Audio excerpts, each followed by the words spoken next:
द्विदिवसीय राष्ट्रीय संगोष्ठी के समारोह के उपलक्ष्य में मैं मंचासीन अतिथियों से विनम्र निवेदन करूंगा कि मंच के सम्मुख भारत माता, विद्या की देवी मां सरस्वती का गुरु श्री गोरक्षनाथ जी के प्रतिमा के सम्मुख पुष्पांजलि एवं दीप प्रज्वलन कर कार्यक्रम की विधिवत शुरुआत करने की कृपा करें।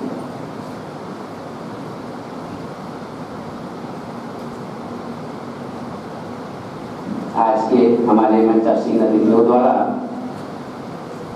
मां सरस्वती, भारत माता, गुरु श्री गोरक्षनाथ जी के प्रतिमा के सम्मुख पुष्पांजलि एवं दीप प्रज्वलन का कार्यक्रम संपन्न किया जा रहा है।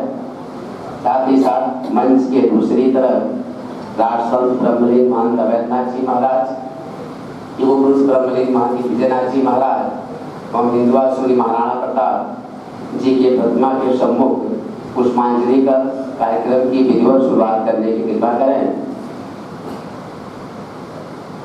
अब मैं मंचासीन अतिथियों से विनम्र निवेदन करता हूं कि वे मंच पे अपना स्थान ग्रहण करने की कृपा करें।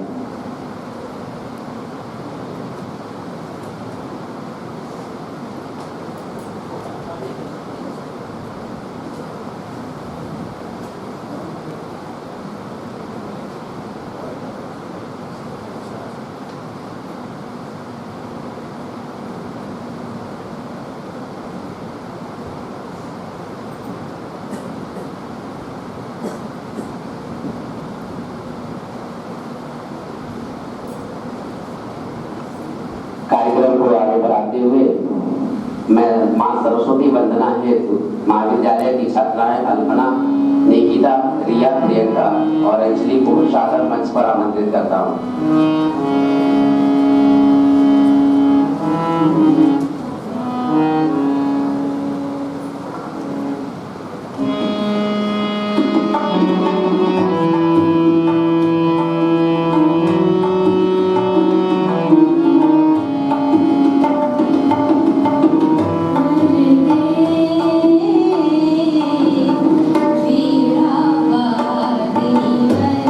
वीरावादी वरदे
बहुत बहुत धन्यवाद।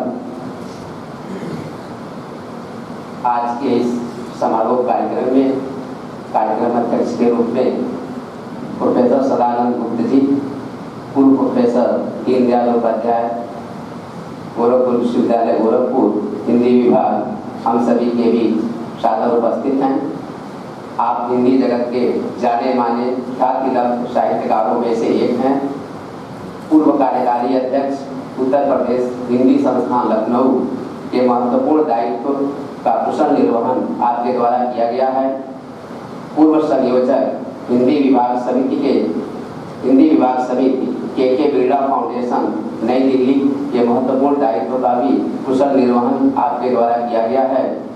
आपके द्वारा प्रकाशित कृतियाँ मौलिक हिंदी साहित्य, विविध परिदृश्य, राष्ट्रीय अस्मिता और हिंदी साहित्य विविध आयाम, वैचारिक स्वराज और हिंदी साहित्य सृष्टि और दृष्टि, भाषाई स्वतंत्र बोध और हिंदी स्मरण ही पाथेय है आदि प्रमुख है।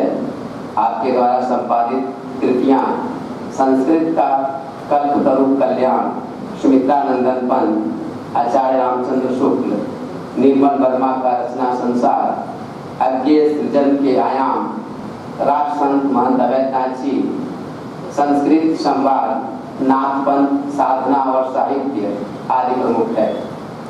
आपको अनेकों पुरस्कारों द्वारा सम्मानित किया गया है, जिनमें से सत्र 2017 में दिल्ली लाइब्रेरी का साहित्य कृति सम्मान, सत्र 2018 में सुब्रमण्य भारती सम्मान केंद्रीय हिंदी संस्थान आगरा द्वारा एवं सत्र 2022 में मैथिली शरण गुप्त सम्मान मध्य प्रदेश सरकार द्वारा आदि पुरस्कार प्रमुख हैं। ऐसे प्रख्यात विद्वान एवं साहित्यकार को हम अपने बीच कार्यक्रम अध्यक्ष के रूप में पाकर गौरवान्वित हैं। मैं महाविद्यालय परिवार की तरफ से आपका हार्दिक स्वागत एवं अभिनंदन करता हूँ। आज के इस समारोह कार्यक्रम में मुख्य अतिथि के रूप में प्रोफेसर रामदरस राय जी सादर उपस्थित हैं। प्रोफेसर रामदरस राय सर 1977 में दीनदयाल उपाध्याय गोरखपुर विश्वविद्यालय गोरखपुर से MA हिंदी विषय से स्वर्ण पदक के साथ आपने उत्तीर्ण की। आपने भाषा विज्ञान विषय में PhD की उपाधि एवं भाषिक पुनर्निर्माण विषय में DD की उपाधि भी गोरखपुर विश्वविद्यालय गोरखपुर से प्राप्त की है। आपने दीनदयाल उपाध्याय गोरखपुर विश्वविद्यालय गोरखपुर में अत्यंत लंबे समयों तक हिंदी विभाग में प्रोफेसर के पद को भी सुशोभित किया है। आपका अध्ययन क्षेत्र भाषा विज्ञान, हिंदी भाषा, साहित्य और समाज, निबंध, रेखा चित्र, जीवनी, समीक्षा, समालोचना, कोश विज्ञान, मीडिया विज्ञान, काव्य मीमांसा आदि विषयों पर रहा है। अपने अध्ययन अध्यापन के कार्य के साथ साथ आपने कुशल प्रशासक की भी भूमिका का निर्वहन निम्न क्षेत्रों में किया है, जैसे अधिष्ठाता छात्र कल्याण दीनदयाल उपाध्याय गोरखपुर विश्वविद्यालय गोरखपुर, मुख्य नियंता दीनदयाल उपाध्याय गोरखपुर विश्वविद्यालय गोरखपुर, पूर्वांचल हिंदी मंच गोरखपुर एवं अखिल भारतीय साहित्य परिषद उत्तर प्रदेश आदि प्रमुख रहा है। आपके 75 से अधिक ग्रंथ प्रकाशित हैं। आपके 100 से अधिक शोध पत्र प्रतिष्ठित राष्ट्रीय एवं अंतर्राष्ट्रीय पत्र पत्रिकाओं में प्रकाशित हो चुके हैं। आपके कुशल निर्देशन एवं मार्गदर्शन में 70 से अधिक शोधार्थी अपना शोध कार्य पूर्ण किए हैं।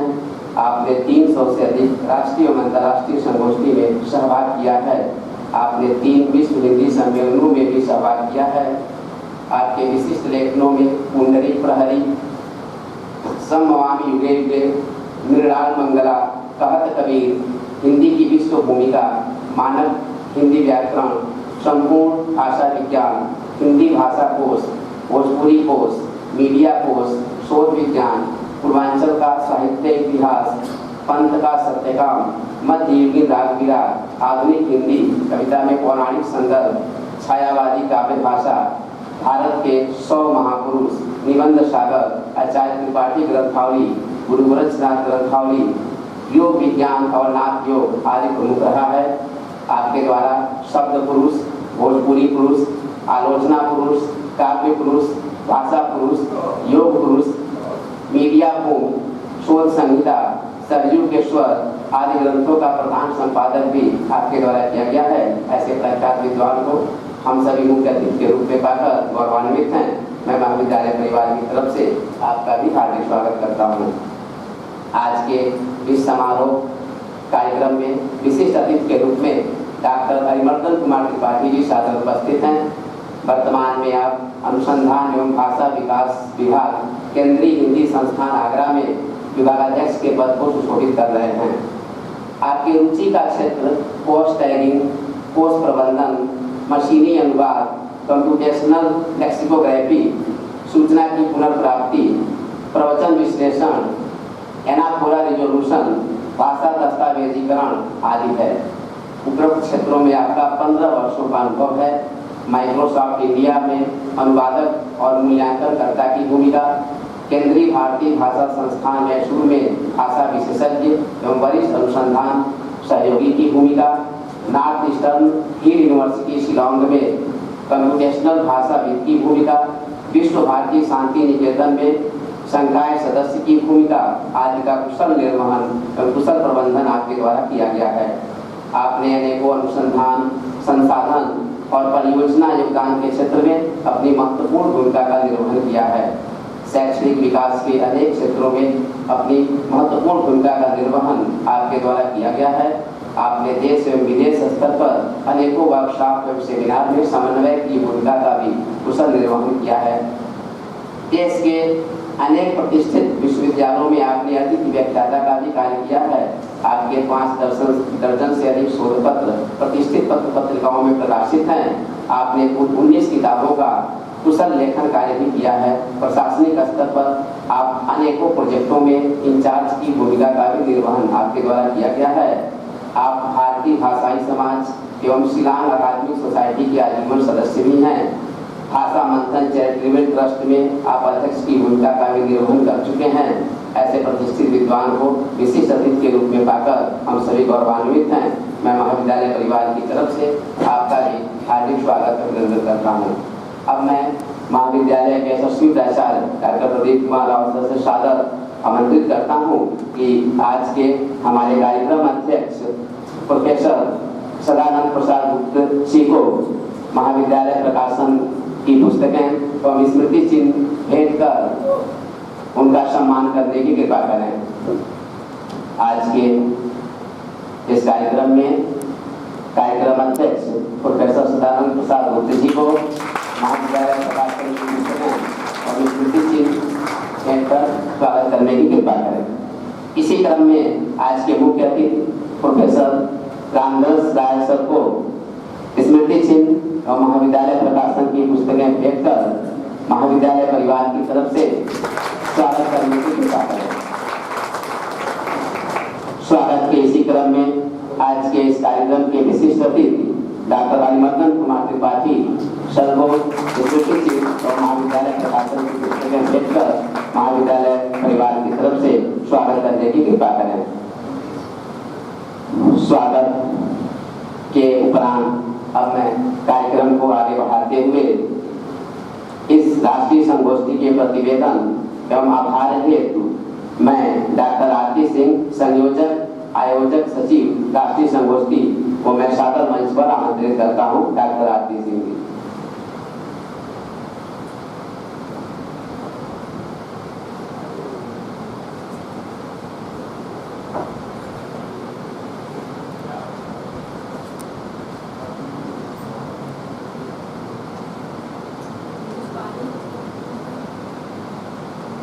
हिंदुस्तानी एकेडमी प्रयागराज एवं महाराणा प्रताप महाविद्यालय भूषण के हिंदी विभाग के संयुक्त तत्वावधान में आयोजित 2 दिवसीय राष्ट्रीय संगोष्ठी में आज हम समापन अवसर पर पहुँचे हैं और इस कार्यक्रम में मंच पर आसीन अतिथिगण एवं मंच सम्मुख बैठे आदरणीय जन एवं भाई बहन साथ में प्यारे बच्चों, आप सभी का स्वागत, वंदन एवं अभिनंदन करती हूँ।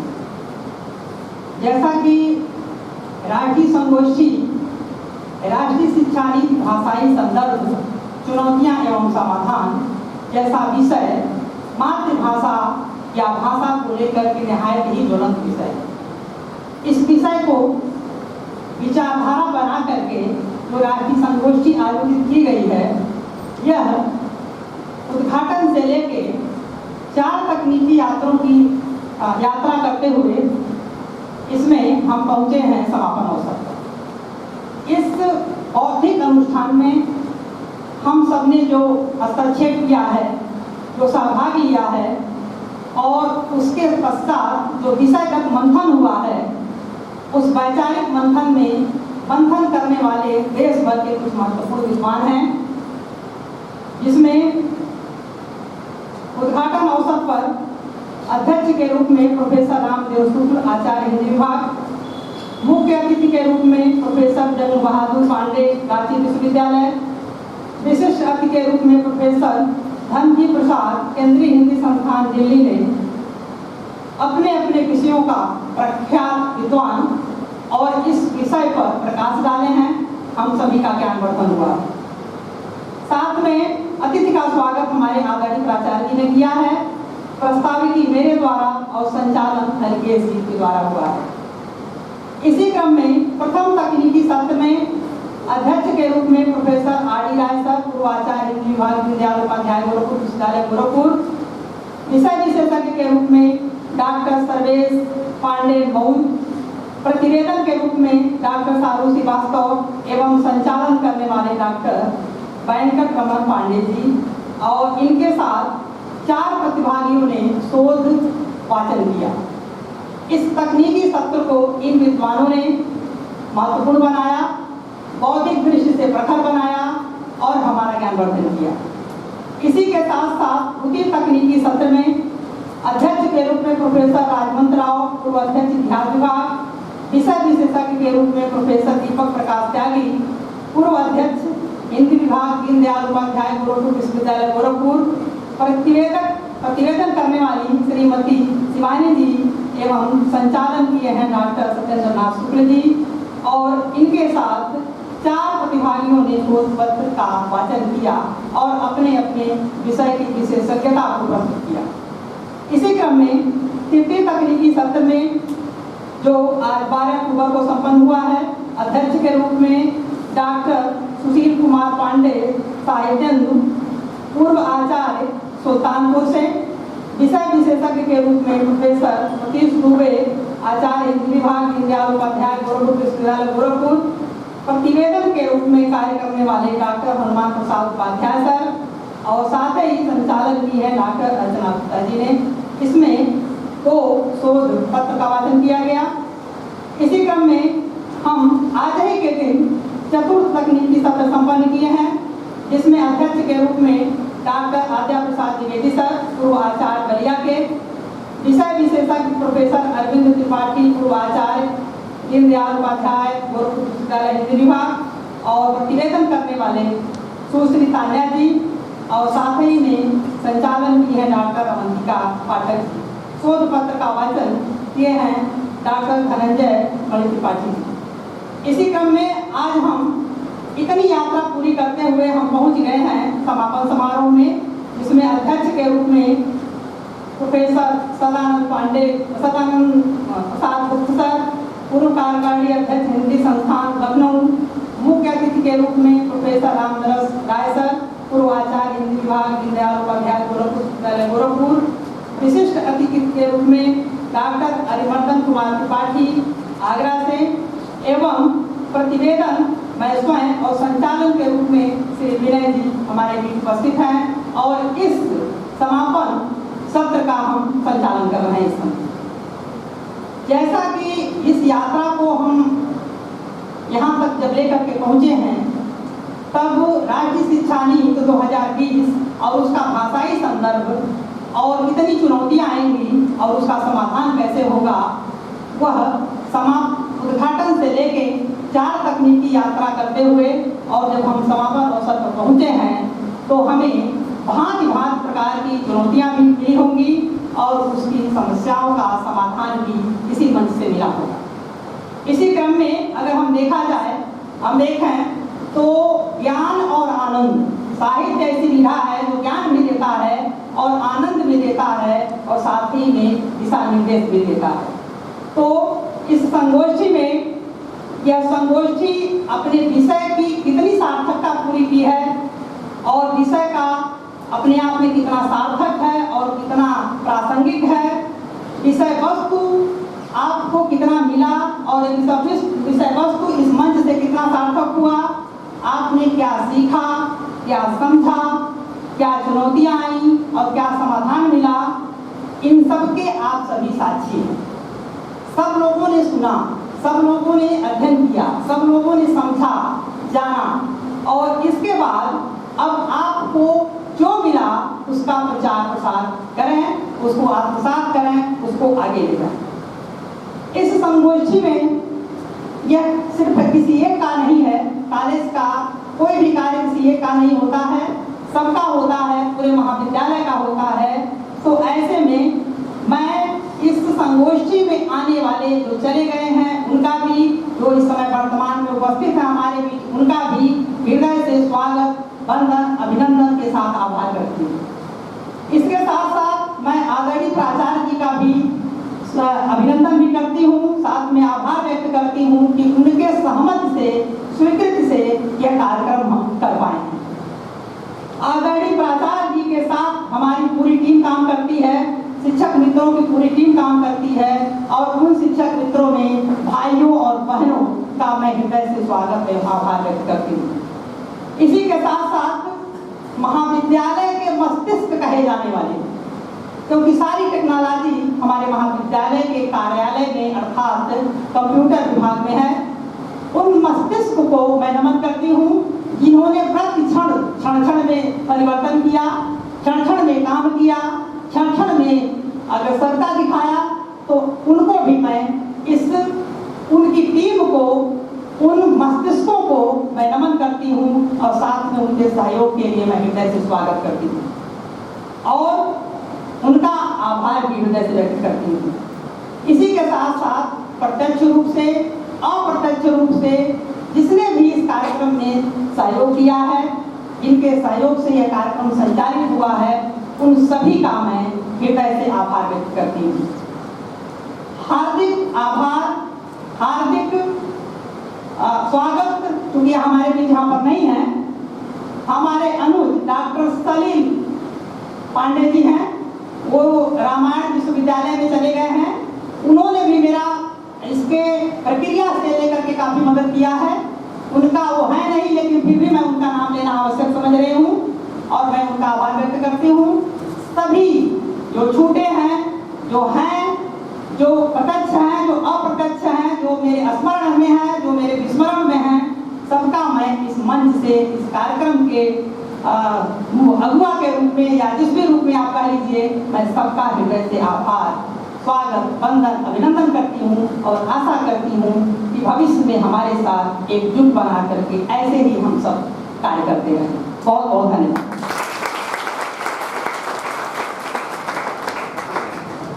बहुत बहुत धन्यवाद। मैं कार्यक्रम को आगे बढ़ाते हुए अब मैं उद्बोधन हेतु आज के इस कार्यक्रम के विशिष्ट अतिथि डॉक्टर हरिमर्दन कुमार त्रिपाठी सर को सादर मंच पर आमंत्रित करता हूँ।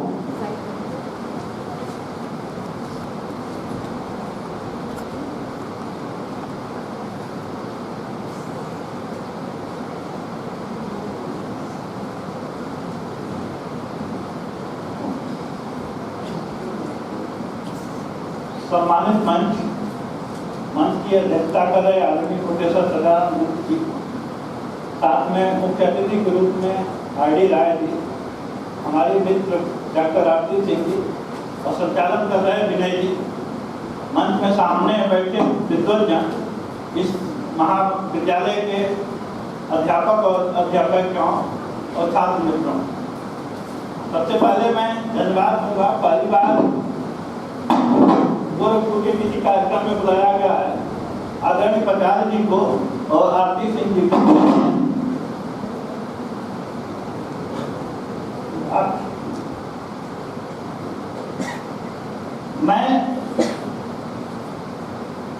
मैं बोलता भाषा विज्ञान का छात्र हूँ और भाषाई प्रसंगों, भाषाई नीति के संदर्भ में लिखता पढ़ता रहा हूँ। भाषा नीति जब आई तभी मैंने इस पे एक लेख लिखा था जो जनसत्ता में छपा था, बहुत लोकप्रिय हुआ था।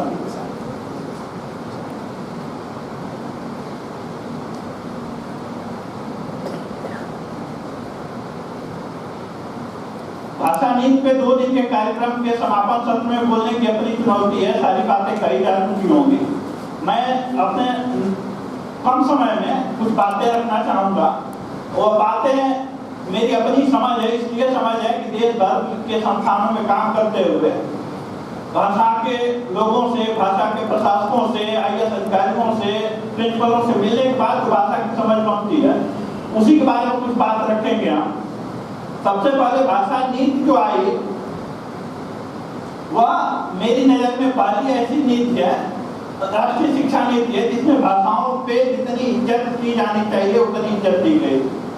यह इज्जत जो संविधान सभा में होती है, यह इज्जत गांधी बचे होते तो होती, तो आज हम एक ऐसे राष्ट्र में रहे होते जहाँ गांधी के सपनों का भारत होता, अपना भारत होता, जहाँ अंग्रेजी हमारे सर पे नहीं नाचती, सब कुछ अंग्रेजी में नहीं होता, हम अपनी भाषाओं में होते, और तमिल में होता, तमिल उड़िया में होता, बांग्ला में होता, असमीज में होता, अंग्रेजी नहीं होती। यह बहुत बड़ा लैग था संविधान सभा के बाद ही। तो इस नीति को, जैसा कि उस नीति में भी लिखा गया है कि यह एक प्रस्थान बिंदु होगा, इस नीति के बाद भाषाओं को देखने की जो दृष्टि बनेगी वह आने वाले शिक्षा नीति के लिए, भाषा नीति के लिए प्रस्थान बिंदु की तरह काम करेगा। इसका मैंने एक स्टैटिस्टिकल एनालिसिस किया था, और यह है कि 66 पेज में 206 बार भाषा शब्द आया, 206 बार में 126 बार बहुवचन के रूप में, लैंग्वेजेस के रूप में, और 80 बार लैंग्वेज के रूप में। जब हम किसी लिटरेरी क्रिटिक का हम स्टाइलिस्टिक एनालिसिस करते हैं तो ये प्रसंग काम करता है। वेस्टर्न फिलॉसफी ने दिया है कि हम उसको फ्रीक्वेंसी काउंटर से टूल से डिफाइन करते हैं। जब हम इंडियन लैंग्वेजेस कर रहे हैं तो जाहिर है या उद्घोष है कि हमारी जो सामाजिक समरसता है वो बहुभाषिकता में रहती है। किसी एक भाषा, किसी एक संस्कृति की नहीं है, अपने आप में डिफाइन करता है कि बहुभाषिकता की है। कुछ समय कम होगा, कुछ सूत्र जो इसमें कहे गए हैं उनकी चुनौतियों पर मैं थोड़ा डिटेल बात करूंगा। पहली है कि मातृभाषा में आरंभिक शिक्षा हो। वह इसलिए कि बच्चा जब अपनी माँ के गोद से ही मातृभाषा सीखता है, और कोई भी भाषा, कोई भी सब्जेक्ट का माध्यम भाषा होता है। उसकी अपनी भाषा में जो फिजिक्स पढ़ाया जाता, उसकी अपनी भाषा में जो केमिस्ट्री पढ़ाई जाती, वो जो बीच का चैनल है, जो कठिनता का चैनल है, उसमें फंसना नहीं पड़ता। कोठारी आयोग ने भी मातृभाषा शिक्षा की बात की थी। उसके बाद उसके इम्प्लीमेंटेशन के लिए NCF 2005 आया था, उसमें भी किया गया, लेकिन अमल किसी पे नहीं हुआ। मुझे लगता है कि इस सरकार पे आने के बाद तो इस पे अमल हो रहा है, क्योंकि लगातार शिक्षा मंत्री या कई मंचों से कह चुके हैं कि सभी भाषाएं राष्ट्रभाषाएं हमारी। वह सीरियसनेस जो भाषाओं के प्रति अब बदल रहा है। मुझे लगता है 2030 जो डेडलाइन है, तब हम किसी निष्कर्ष पर पहुंच चुके होंगे। जैसे NCERT के साथ हम लोग काम कर रहे हैं, जो काम हो रहा है, क्या विश्वविद्यालयों में हमारी केंद्रीय संस्थान में जितना दबाव है भाषाओं को लेके, या देखते हुए लग रहा है कि हम भाषा के उस लक्ष्य को कुछ अर्थों में हासिल कर लेंगे। दूसरा यह है कि विश्व भारती में मैंने काम किया था इंडेंजर लैंग्वेजेस, जिसको अल्पसंख्यक भाषा कहते हैं, जिसको यूनेस्को ने कहा कि 197 भाषाएं जो है या तो मर रही हैं या मर जाएंगी बहुत जल्दी। आप यह कल्पना कीजिए, कुछ लोग सुबह भोजपुरी की बात कर रहे थे। मेरा भी मदर टंग भोजपुरी है, लेकिन मैं गोरखपुर में आके भोजपुरी की बात करूँ, असम में जाके असमी की बात करूँ, या दिमासा राभा की बात करूँ, तो मुझे लगता है कि एक भोजपुरी भाषी के रूप में मुझे लगता है कि हम हमारी भोजपुरी से ज्यादा खतरे दूसरी भाषाओं पे है। एक भाषाविद के रूप में हमने उसको ज्यादा ध्यान देना चाहिए, क्योंकि हिंदी की जो प्रतिनिधि भाषा है उसके प्रतिनिधि बोली के भाषी के रूप में हमने वही किया। विश्व भारती शांति निकेतन में केंद्र था, सेंटर फॉर इंडियन लैंग्वेज, जिसको चलाने का अनुभव मिला। हम लोग फील्ड पे जाते थे लोगों से भाषाओं को, उनके डाटा को ग्रहण करने के लिए। आपको जान के ताज्जुब होगा कि बिरहोर एक भाषा है जो बंगाल में बोली जाती है, कुछ झारखंड में बोली जाती है, उड़ीसा में बोली जाती है। उसमें सबसे पढ़ा लिखा आदमी, उस पूरे समुदाय का सबसे पढ़ा लिखा आदमी हाई स्कूल फेल है। वो अभी इसलिए पढ़ रहा है कि फ्री में फेलोशिप मिल रही है, छात्रावास में रहने की सुविधा मिल रही है, इसलिए पढ़ रहा है। तो पढ़ने लिखने से उसका कोई अपना आत्मीय लगाव नहीं है, मजबूरी में पढ़ रहा है कि 2 टाइम भोजन मिल जाएगी और फ्री में रहना ही है, फेलोशिप मिल ही रही है। तो उसको हम कैसे सिखाएं तुम्हारी भाषा तुम्हारे लिए महत्वपूर्ण है। कुछ और उसमें हम लोगों ने जिसका अंदर गए तो पता चला कि उसका साहित्य इतना समृद्ध है। पेड़ उनके यहाँ कटता है, ऑपरेशन नहीं होता, कटता है तो वो पेड़ एक छाल है जंगल में, उसको लेप देते हैं तो रुक जाता है। हमारे यहाँ टाँका लगता है और उन पर तमाम एंटीबायोटिक लगाए जाते हैं, लेकिन उनके यहाँ आज भी यही पद्धति है, क्योंकि हॉस्पिटल वहाँ नहीं है, हॉस्पिटल उनके लिए एक्सेसिबल नहीं है, हॉस्पिटल जो जाना नहीं पसंद करते हैं, उनकी जो अपनी पद्धति है उस पर ज़्यादा उनको विश्वास इसी समाज में है। फिर साहित्य थोड़ा सा हम लोगों ने एक्सप्लोर करने का प्रयास किया तो हमने देखा कि जो राम कथाएं हमारे यहाँ अवधि में है या दूसरी भाषाओं में अवान्तर कथा जो चलती रहती है, वही राम कथा उनके यहाँ भी है। और वह राम कथा में उनके नायक, क्योंकि वो जंगल में रहते हैं तो उनके नायक राम नहीं है, उनके नायक हनुमान है। हमने ये जो उस पूरी परंपरा को बिखरने दिया, उसी पूरी भाषाओं का संरक्षण नहीं किया तो एक पूरी संस्कृति खत्म हो जाएगी। इसलिए भाषा नीति में यह मुकम्मल बातचीत है कि भाषाओं के संरक्षण के साथ उनकी संस्कृतियों का संरक्षण किया जाए। दूसरा महत्वपूर्ण उदाहरण है शास्त्रीय भाषाओं का।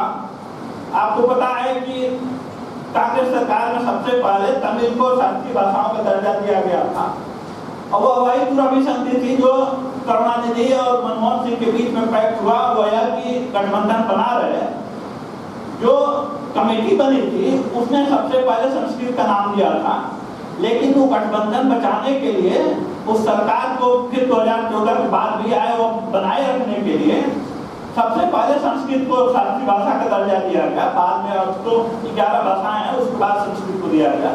तो शिक्षा नीति इस पर भी बहुत जोर देती है कि हम कैसे अपनी शास्त्रीय भाषाओं के संस्कृत से लेकर आज पाली प्राकृत तक की बात है, सबको कैसे उस परंपरा को हम बचा कर रखें। और तभी होगा जब अनुवाद होगा, एक दूसरे से विदेशी भाषाओं में अनुवाद हो, हिंदी में अनुवाद हो, भारतीय भाषाओं में अनुवाद हो। और इस पे काम चल रहा है। भारत सरकार का जो बजट है उस पर 30 लाख करोड़ का पैकेज और बजट निर्धारित किया गया है। अनुवाद पे सिर्फ काम हो, उस पर हम लोग देख भी रहे हैं कैसे तेजी से काम हो रहा है। दूसरी महत्वपूर्ण घोषणा थी भारतीय भाषा विश्वविद्यालय बने और अनुवाद के नाम पे IIT के दर्जे का एक संस्थान बने। भारतीय भाषा विश्वविद्यालय काम थोड़ा ढीला है, लेकिन घोषणा हो गई है, देखें कैसे कितना जल्दी आता है। उसके बाद मैं थोड़ी सी बात चुनौतियों पर करना चाहता हूँ।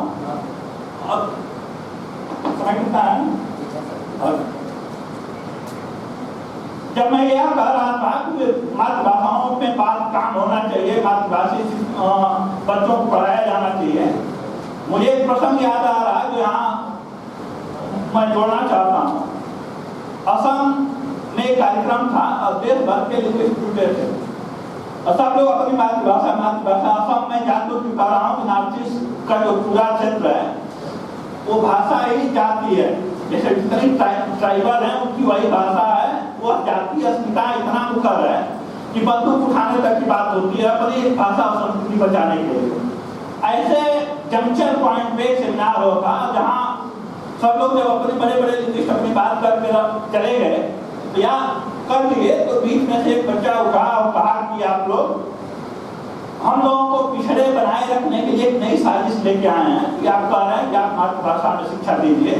आप तो अपने बच्चों को अंग्रेजी पढ़ाएंगे, दिल्ली में पढ़ाएंगे, जेनू में पढ़ाएंगे, हमको आप कह रहे हैं कि दिमासा, रावा, पनिया, कांचा में पढ़ाइए। हम कहाँ जाएंगे पढ़ के?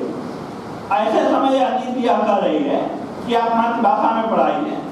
वह इसलिए भी और चुनौतीपूर्ण है कि उत्तर प्रदेश की राजभाषा 3 है, सिक्किम एक बहुत छोटा राज्य है और उसकी 11 राजभाषाएं घोषित है। रहने वाले तो 30 से ज्यादा जनजातियां हैं। अब आप यह कल्पना कीजिए कि कक्षा 5 के गंगटोक में कोई सरकारी स्कूल हो, कक्षा 5 में हो सकता है कि 11 नहीं 5-7 भी भाषा के लोग वहां बैठे हों, तो कौन सा ऐसा शिक्षक होगा जो 5 भाषाओं को लोगों को पढ़ा देगा? यह चुनौती है हमारे राष्ट्रीय शिक्षा नीति को लागू करने के लिए। दूसरी है कि भाषिक संसाधनों का विकास कैसे हो। हमारे यहाँ सब कुछ जो है प्रमाणित तभी होता है जब उसका या तो अंग्रेजी में होता है, अंग्रेजी में अनुवाद होता है। हमारी अपनी भाषाओं में, मैं चूंकि मशीन ट्रांसलेशन का विद्यार्थी रहा हूँ, तो यह जोड़ना मुझे सामयिक लग रहा है कि सरकार लगातार ऐसे उत्पाद जैसे भाषिणी हो, अनुवादिनी हो, उस पर काम कर रही है कि हम कैसे अधिक से अधिक साहित्य का अनुवाद कम से कम समय में करके लोगों को सामने परोस दें, जिससे भाषा संस्कृति का आवागमन हो। हम भी तमिल साहित्य हिंदी में पढ़ लें, उड़िया साहित्य पढ़ लें, बंगाल का महत्वपूर्ण लिटरेचर जितना समृद्ध रहा वो अभी हिंदी में आए, और हिंदी का अनुवाद भी प्रेमचंद बंगला में पढ़े जाए। इस पे भी काम हो रहा है। दूसरी महत्वपूर्ण चुनौती है अभिभावकों की और उसकी मानसिकता। आप सब लोग जुड़े हैं इसी क्षेत्र से। वह उस माँ को नींद नहीं आती है जब तक उसका बेटा कॉन्वेंट में अंग्रेजी मीडियम में एडमिशन नहीं हो जाता। आप मातृभाषा की बात कर रहे हैं, उन माताओं को क्या सिखाएंगे, उस पिता को क्या सिखाएंगे जो अपने खुद प्राइमरी स्कूल में टीचर है, 80,000 सैलरी है, 1 लाख सैलरी है, लेकिन अपने बच्चे को ऐसे स्कूल में पढ़ाएगा जिसका बोर्ड लिखा होता है इंग्लिश मीडियम में। वो भले वहाँ का टीचर 10,000 की नौकरी कर रहा हो, लेकिन आप सेटिस्फाइड हो जाते हैं कि हमारा बच्चा इंग्लिश मीडियम से पढ़ रहा है।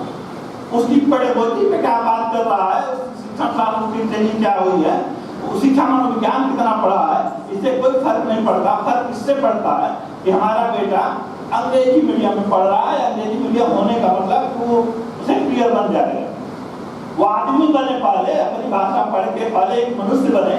एक मनुष्य सब कुछ बन सकता है, जब तक मनुष्य नहीं बनेगा तब तक कुछ भी नहीं बन सकता।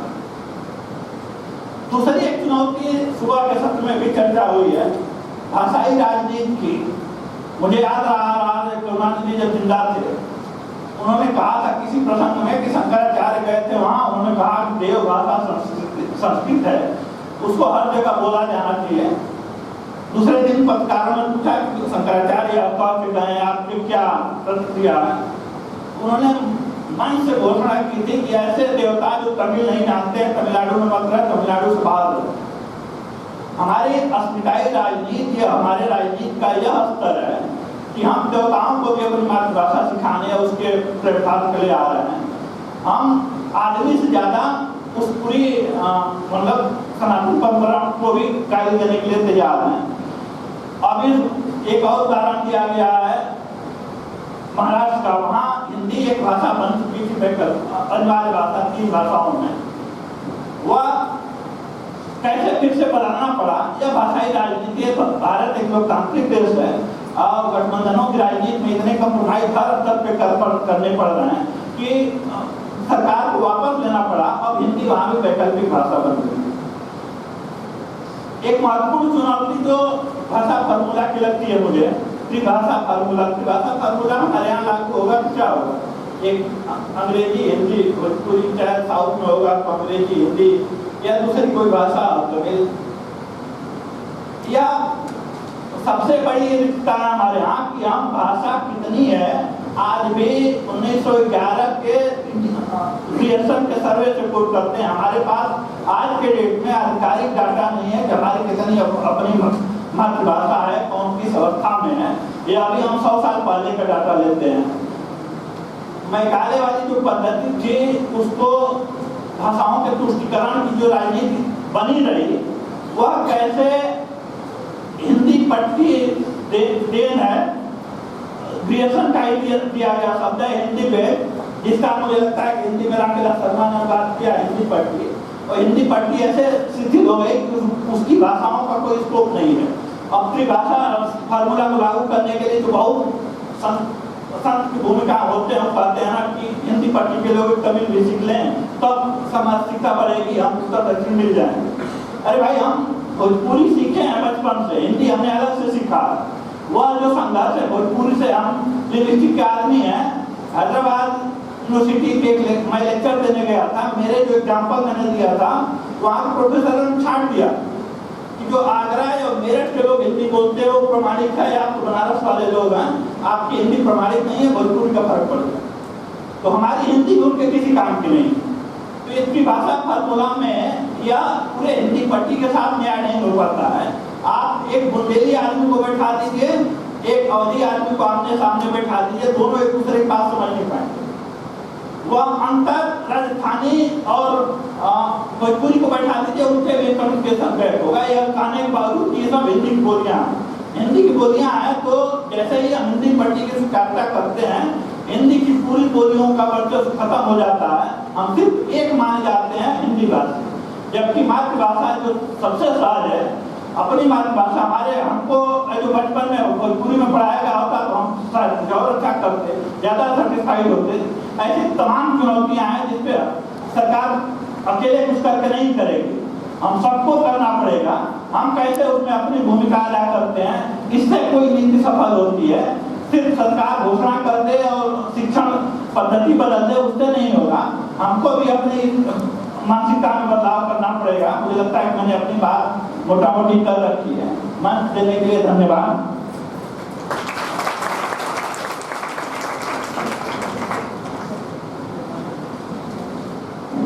बहुत बहुत धन्यवाद सर। द्विदिवसीय राष्ट्रीय संगोष्ठी के समारोह कार्यक्रम में जिनका सानिध्य एवं आशीर्वाद हम सभी को प्राप्त हो रहा है, योगी कमलनाथ जी सादर उपस्थित हैं। आप श्री गोरखनाथ मंदिर गोरखपुर के प्रधान पुजारी हैं। आपकी दिव्य उपस्थिति से गुरु श्री गोरखनाथ प्रभु का आशीर्वाद हम सभी को प्राप्त हो रहा है। मैं महाविद्यालय परिवार की तरफ से आपका हार्दिक स्वागत करता हूँ। साथ ही महाविद्यालय के यशस्वी प्राचार्य डॉक्टर प्रदीप कुमार राव जी से सादर निवेदन करूँगा कि इस योगी कमलनाथ जी को उत्तरी भेंट कर महाविद्यालय परिवार की तरफ से स्वागत करने की कृपा करें।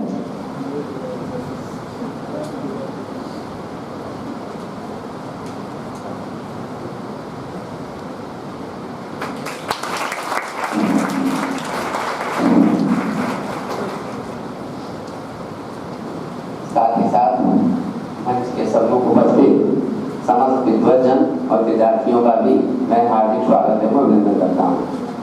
कार्यक्रम की अगली कड़ी में अब मैं बोध गीत हेतु महाविद्यालय की छात्रा अल्पना को सादर आमंत्रित करता हूँ।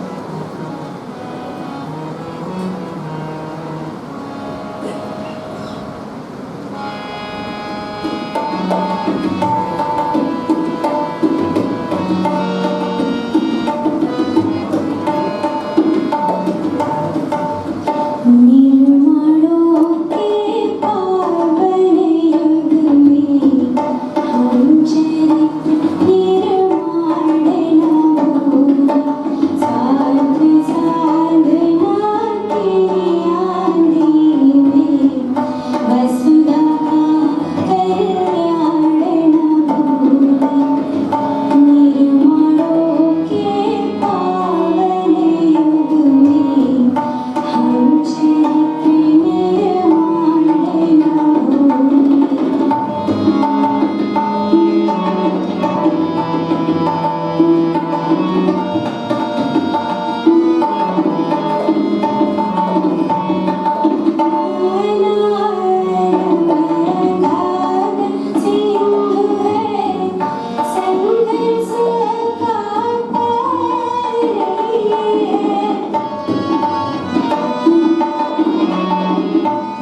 समारोह कार्यक्रम की अगली कड़ी में अब मैं उद्बोधन के आज के इस कार्यक्रम के मुख्य अतिथि प्रोफेसर रामदास राय जी को सादर मंच पर आमंत्रित करता हूँ।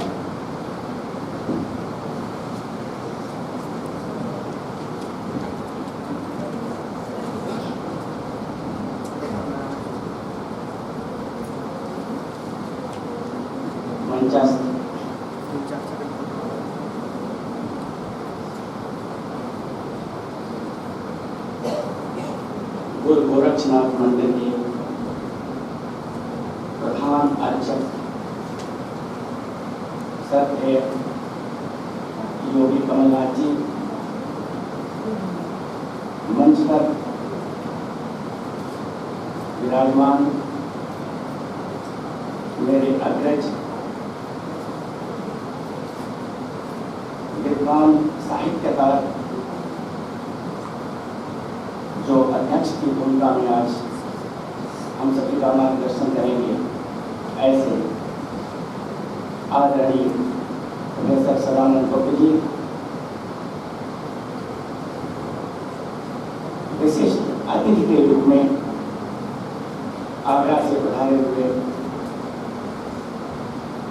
बंधुवर डॉक्टर अरिमर्दन त्रिपाठी जी, संयोजक की भूमिका में कल से अब तक अपना महत्वपूर्ण योगदान कर रही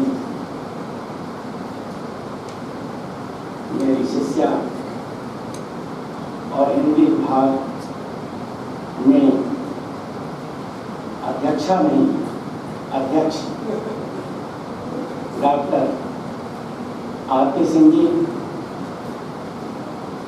और कार्यक्रम का खूबसूरत संचालन कर रहे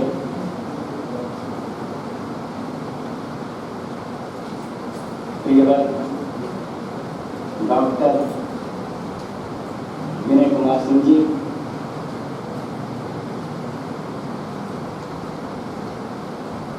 सभा में बैठे हुए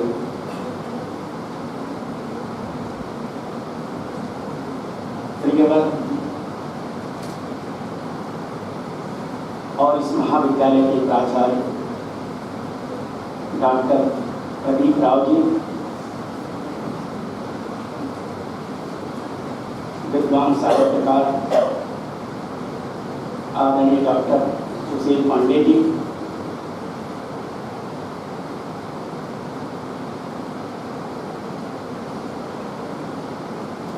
मैं नाम लेना चाहूँगा जानबूझकर भी, संगीत पर प्रमुख भूमिका निभा रहे आदरणीय नीलू दादा जी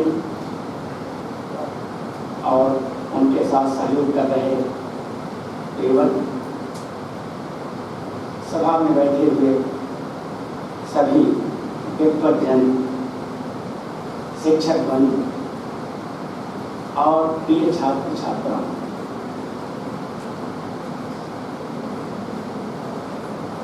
कल भी मैं था, विषय पर थोड़ी चर्चा हो चुकी है, उससे हटकर थोड़ी चर्चा मैं करूँगा।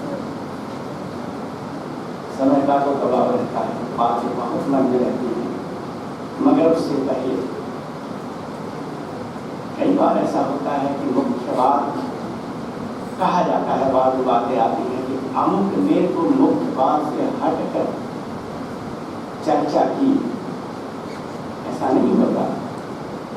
मुख्य बात तो थोड़ी ही होती है और बिना आनुषंगिक बातों के, आनुषंगिक प्रसंगों के मुख्य बात अधूरी और अपूर्ण रह जाती है, इसलिए आनुषंगिक बातें तो आएंगी।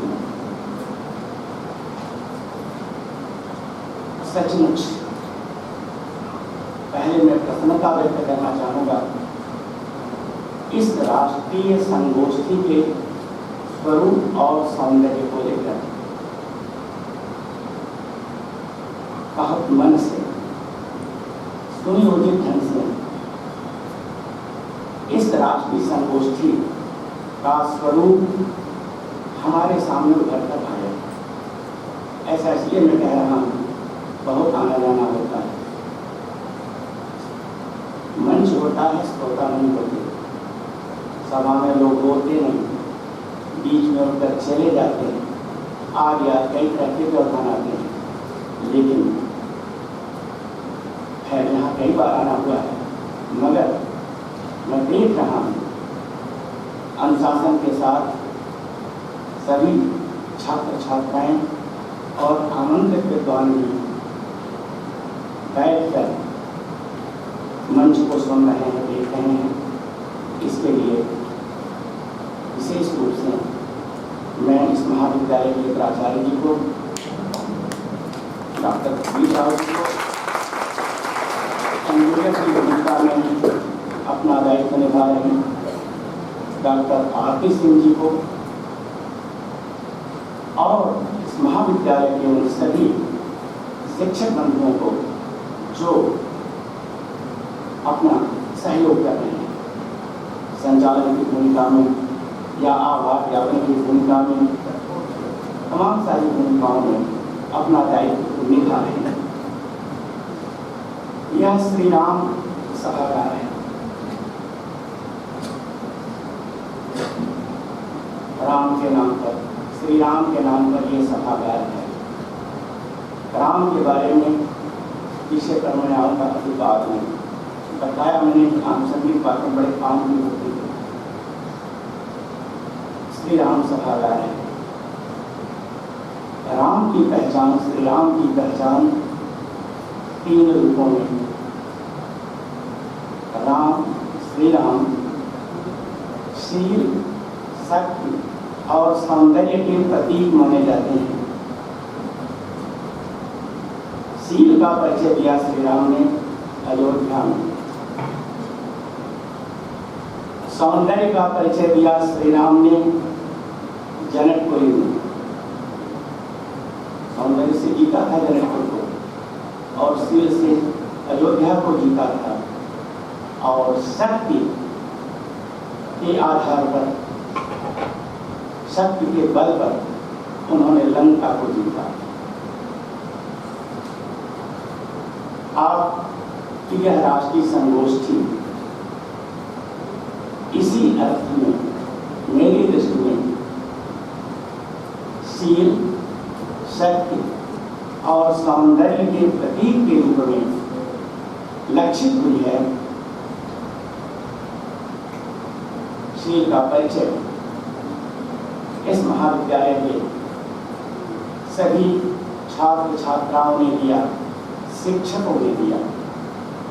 यानी शील के बल पर आपने आए हुए अतिथियों को जीता। चर्चा हम ही नहीं करते हैं, बाहर की आपकी चर्चा हो रही, और सौंदर्य के बल पर आपने जीता। कैसे? शिक्षा का सौंदर्य, अकादमिक वातावरण पैदा कर और शिक्षा का सौंदर्य प्रस्तुत कर आपने विश्वविद्यालय को जीता, विजय किया। चर्चा वहाँ तक पहुँची है, ये कार्यक्रम वहाँ भी हो रहा है जो देखने लगे। और अब शक्ति की बात आती है। शक्ति की बात कहाँ से आ गई? तो प्राचार्य जी ने, पूज्य योगी आदित्यनाथ जी महाराज ने शक्ति के बल पर, सामर्थ्य के बल पर हिंदुस्तानी एकेडमी को जीता, जिसका सहयोग आपको प्राप्त हो। मतलब ये ऐतिहासिक संगोष्ठी कही जाएगी।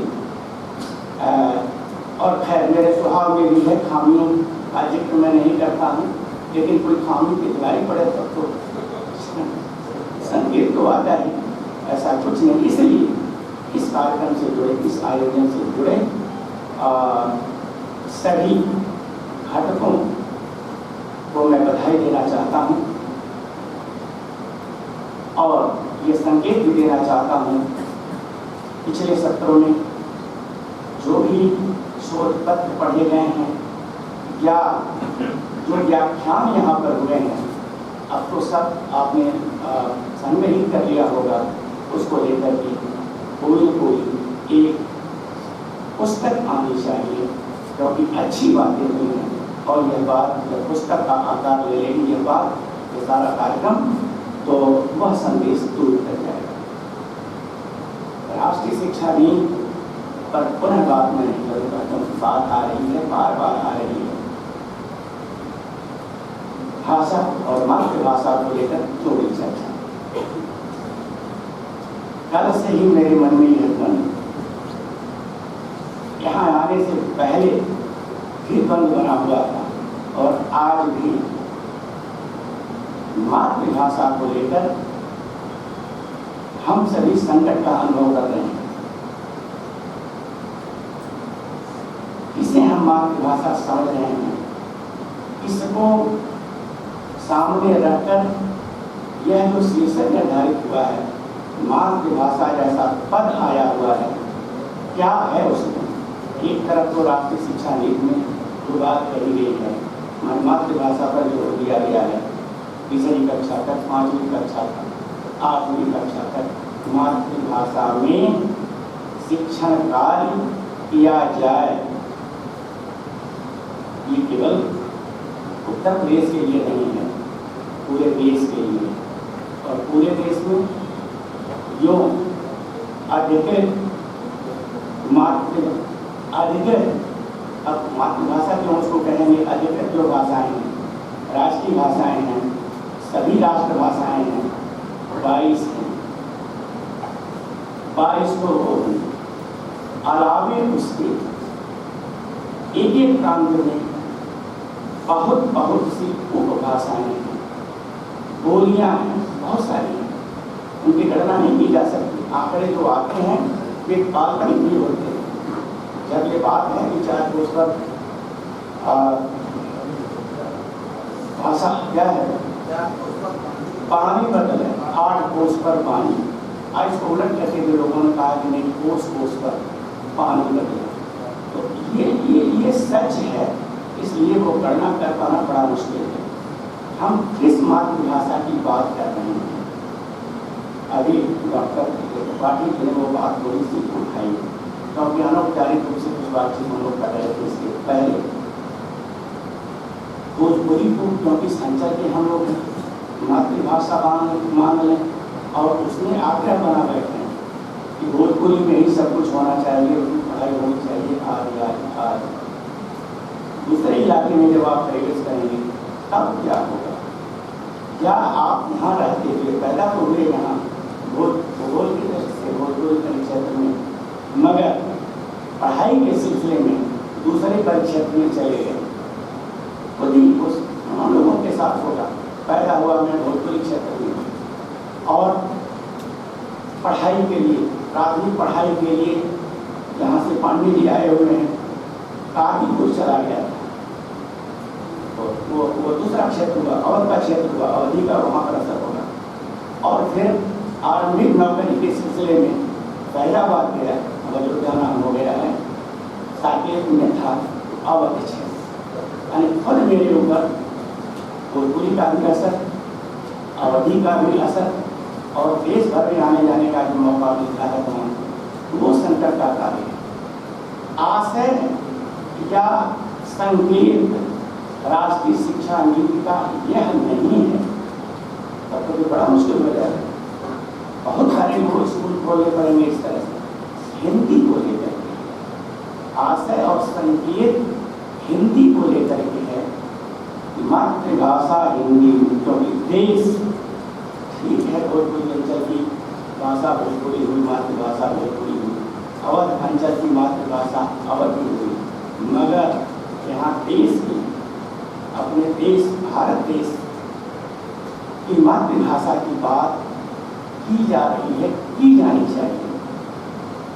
मातृभाषा हिंदी, मातृभाषा हिंदी हमारी माने केवल यहाँ की नहीं, पूरे देश भर की मातृभाषा हिंदी। अब उस हिंदी की बात यही हो रही है कि हिंदी में, क्योंकि जब भोजपुरी में सब होने लगेगा, उधर अवधि में होने लगेगा, उधर और भी जो भी है मगही और जो राजस्थान वगैरह वगैरह, भारी संकट खड़ा होगा। भारी झमेला खड़ा हो जाएगा। तो मातृभाषा हिंदी की बात स्थानीय स्तर पर तो ये बोलियां या भाषाएं रहेंगी, लेकिन देश के स्तर पर हिंदी मातृभाषा होगी, यानी हिंदी या 3 तक 5 तक या 8 होना ये चाहिए। अब फिर वही संकट खड़ा हो जाएगा जब दूसरे क्षेत्र में जाएंगे तो कहेंगे हमारी मातृबोली या मातृभाषा होती है। क्या है चुनौतियाँ और समाधान? चुनौती है, कोई समाधान हम लोग 2 दिन के राज्य संगोष्ठी में नहीं दे पा रहे हैं। संकट बना हुआ है, आगे भी संकट बना रहेगा, इस पर चर्चा हो। हाँ, सम्मान देने की बात है, मातृभाषा को सम्मान दिया जाना चाहिए। इस अर्थ में जो बोलियां अपनी हैं भोजपुरी, ठीक है, भाषा का भी रूप ले लिया है भोजपुरी में, लेकिन भोजपुरी बोली ही है, घरेलू बोली। घर में ही हम भोजपुरी बोलते हैं। वह भी हम लोगों के बाद की पीढ़ी भोजपुरी नहीं बोलती ही नहीं। बात आ चुकी है इंग्लिश मीडियम के विद्यालय आज इस अवस्था में आकर आधुनिक अंग्रेजी को भी सीखने का हमको प्रयास करना पड़ता है, क्योंकि अब अपने पौत्रियाँ लेकर के आ जाते हैं, संकट खड़ा हो जाता है, क्योंकि इस समय भी अंग्रेजी भी दूसरे तरह की आ गई है और उसे समझने के लिए बड़ा प्रयास करना पड़ता है। ऐसे में मातृभाषा को लेकर के विचार हो, बहस हो, विमर्श हो। संभव है कुछ दिन के बाद कोई निष्कर्ष सामने हमारे आएगा, तब उस बात को लेकर के हम लोग आगे बढ़ेंगे। हिंदी की बात होनी चाहिए, भाषा की बात और हिंदी की बात, और फिर मातृभाषा की बात। भाषा अगर नहीं है, भाषा का सौंदर्य नहीं है किसी के पास, उसके पास कुछ भी नहीं है। उसका सारा ज्ञान, सारी उसकी हैसियत 2 कौड़ी की है। अगर भाषा का सौंदर्य, बार-बार मैं सौंदर्य कह रहा हूँ, आशय उसका ये भाषा बिगड़ कर जब हमारे सामने आती है, विकृत होकर के आती है, तो तंज देती है, तकलीफ देती है। खासतौर से हम लोग उसी क्षेत्र से जुड़े हुए हैं, उसको लेकर के सावधान होने की जरूरत है। और ये संकट हिंदी के सामने इसीलिए है, बहुत सारी किताबें तो आई, व्याकरण की किताबें आई, नाम गिनाने की जरूरत नहीं, लेकिन हिंदी का मैं बार-बार कह रहा हूँ, अपना व्याकरण, निजी व्याकरण आज तक नहीं बन पाया, विकसित नहीं हो पाया। संकट हो जाता है हमारे सामने, किसी के भी सामने संकट हो जाता है। कोई लिख पढ़ करके हम लोग के सामने आता है, उसका मान देना है तो कोई वोट नहीं निकालते हैं, हम लोग ठीक मान लेते हैं, मगर बहुत सारी गलतियाँ उसमें होती हैं। कारण हिंदी का व्याकरण भी जो विकसित किया गया है वह संस्कृत के साथ था। संस्कृत का ज्ञान सभी के पास नहीं है। बड़ी समर्थ भाषा थी, अच्छी भाषा थी, समृद्ध भाषा थी, मगर उसका ठीक ज्ञान नहीं है। जब ज्ञान नहीं है तो लिखने में संकट हो जाता है, बोलने वाला को काम चल जाता है। हिंदी की प्रकृति तद्भवता की है, तद्भवता की है, ये सही बात है। इसलिए हिंदी में यह छूट तो बनती है, हम तद्भव शब्दों का प्रयोग करें, लेकिन हो नहीं पाता, कठिनाई होती है। आपस में हम चर्चा कर लेते हैं कि अरे अमुक में लिखा है तो गड़बड़ है, क्योंकि वो संस्कृत वाला है और हिंदी की प्रकृति में कोई लिख रहा है। ऐसी स्थिति में हमको थोड़ा क्या कहें, अपना व्याकरण विकसित करना होगा, हिंदी का व्याकरण विकसित करना होगा। अगर व्याकरण नहीं विकसित होगा तो हिंदी लड़खड़ाई हुई हिंदी हमारे सामने आएगी और हम उसको छोड़कर किनारा कस लेंगे और वही जो विदेशों की भाषाएं हैं, खासतौर से अंग्रेजी भाषा है, उधर जा रहे हैं। ऐसी स्थिति में कभी थोड़ा सा ध्यान देने की जरूरत है। बस एक छोटी सी बात केवल 1 मिनट में करके तो 3 भाषा वाली जो बात आती है मुझे भी समझ में आता है और प्रभाव भी पड़ता है। 2012 में गुजरात में एक बहुत बड़ा सम्मेलन हुआ था, अंतर्राष्ट्रीय सम्मेलन। उत्तर प्रदेश में एक प्रतिनिधि के रूप में मैं भी गया था। 3 दिन का अंतर्राष्ट्रीय सम्मेलन था, बड़ोदरा में था 2012 में। 3 दिन चला। एक सत्र में मुझे भी मौका मिला, वो पहले से तय था। अब हिंदी पट्टी की भाषाओं को लेकर एक बात मैंने देखी वहाँ पर, जैसे कि गोष्ठी हो रही, संगोष्ठी हो रही, संभव नहीं था, वहाँ तो संसाधन था। वक्ता बोल रहा है, हिंदी में बोल रहा है, एक व्यक्ति तुरंत दूसरे माइक पर उसका अनुवाद गुजराती में कर दे रहा है। गुजरात में कार्यक्रम हो रहा है, तुरंत एक बात हम बोल रहे हैं, थोड़ा ठहर जा रहे हैं, व्यवस्था पहले गुजराती में, और उसके बाद एक तीसरे माइक पर एक व्यक्ति तुरंत उसका अनुवाद अंग्रेजी में। तो विश्व वसुधा करके भाषा का सम्मेलन था। 700 प्रतिनिधि आए हुए थे, सैकड़ों देश से आए हुए थे। यह कार्यक्रम चला।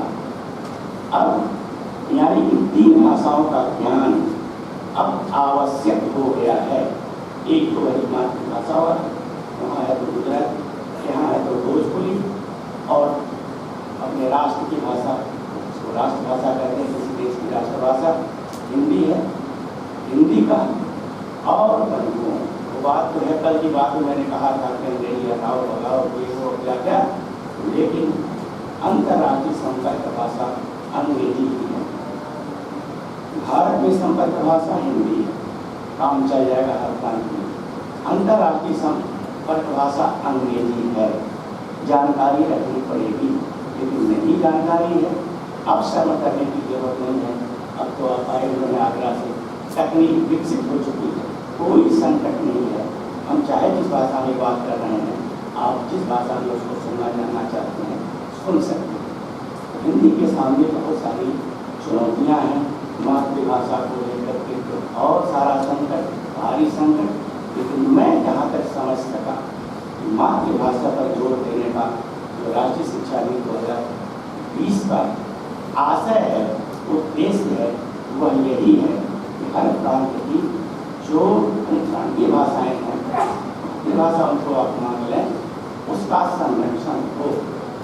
जाहिर है बोलियों के रूप में इनको मान्यता प्राप्त है, लेकिन बोलियाँ अगर बची रहेंगी, भाषा कभी बचेगी। बोलियाँ गायब होती जा रही हैं, लोग को छोड़ देंगे, कोई बातचीत न करें, हिंदी लड़खड़ा जाएगी, कमजोर होगी।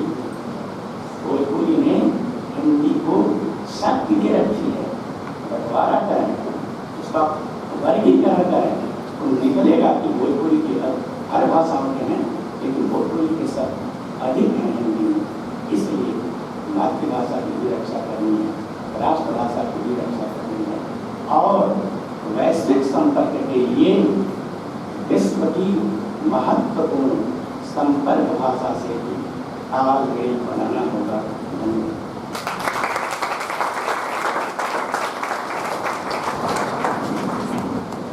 बहुत बहुत धन्यवाद सर।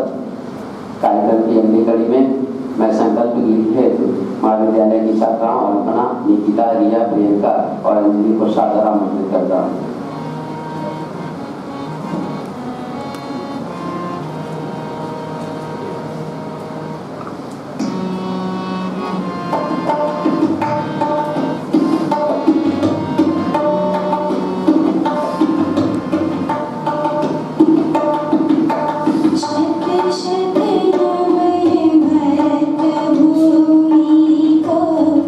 अभिनंदन भारत माँ।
अब मैं आज के इस कार्यक्रम के अध्यक्ष प्रोफेसर सदानंद प्रसाद जी को अध्यक्ष उद्बोधन हेतु सादर मंच पर आमंत्रित करता हूँ।